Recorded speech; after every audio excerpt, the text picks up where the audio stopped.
महाराष्ट्र में लंबी जद्दोजहद के बाद आखिरकार सीएम और डिप्टी सीएम पद को लेकर तस्वीर साफ हो गई है।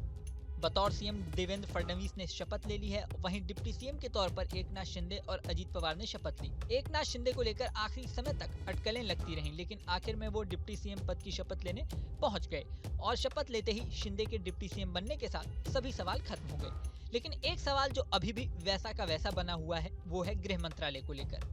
गृह मंत्रालय किसके पास रहेगा और मंत्रिमंडल में शिवसेना के पास कितने मंत्री रहेंगे, बीजेपी के कितने मंत्री होंगे और एनसीपी अजीत गुट को कितने मंत्री मिलेंगे, ये सवाल अब अहम हो गया है। शपथ लेने के बाद देवेंद्र फडणवीस ने प्रेस कॉन्फ्रेंस की और मंत्रिमंडल को लेकर महत्वपूर्ण बात कही।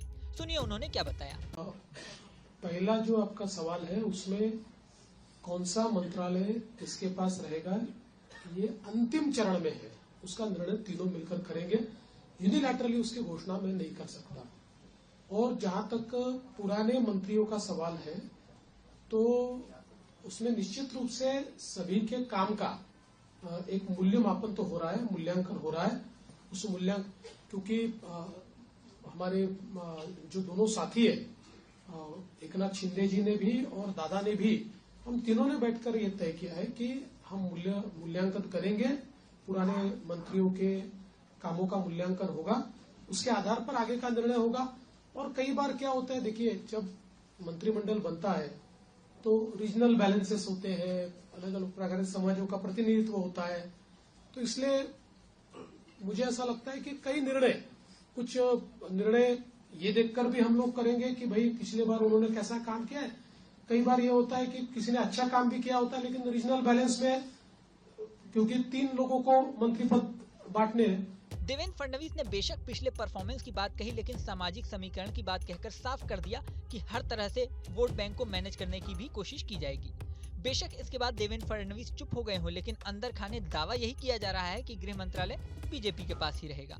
लेकिन जिस तरह शिंदे शपथ ग्रहण में पहुंचे और हंसकर पीएम मोदी और शिंदे की मुलाकात हुई, उससे कयास लग रहे हैं कि क्या गृह मंत्रालय बीजेपी ने शिवसेना को दे दिया।